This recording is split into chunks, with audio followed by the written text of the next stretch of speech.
Welcome to Smart Stock Watch, your go-to channel for in-depth financial analysis.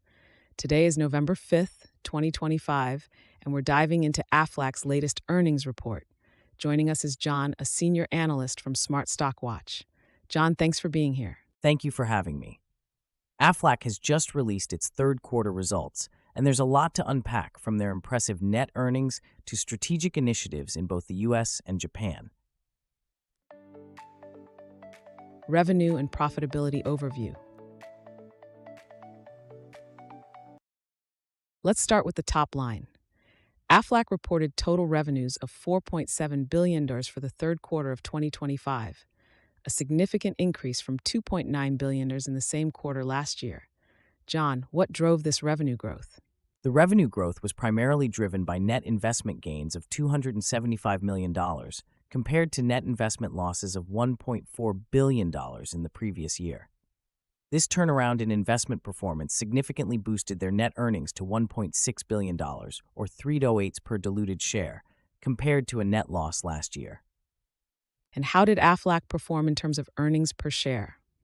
Aflac's adjusted earnings per share came in at $2.49, which is a 15.3% increase from last year and well above the analyst's forecast of $1.80. This beat expectations by a substantial margin, reflecting strong operational performance. Operational efficiencies and future outlook. John, let's talk about Aflac's operations in Japan and the U.S. How did these segments perform? In Japan, Aflac saw an 11.8% increase in sales, largely driven by their new cancer insurance product, Miraito. In the U.S., net earned premiums increased by 2.5%, supported by strong persistency and a 2.8% increase in sales, particularly in group life and disability products. And what about their capital management strategies? Aflac declared a fourth quarter dividend of 58 cents per share, marking a 16% increase. They also repurchased $1 billion worth of shares, demonstrating a strong commitment to returning capital to shareholders. CEO insights and strategic initiatives.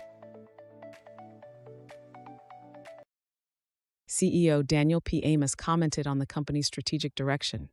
What insights did he provide? CEO Amos emphasized Aflac's focus on creating long-term value for shareholders. He highlighted the strong sales performance in Japan, driven by the Miraito product, and the strategic repricing of Tsumitasu.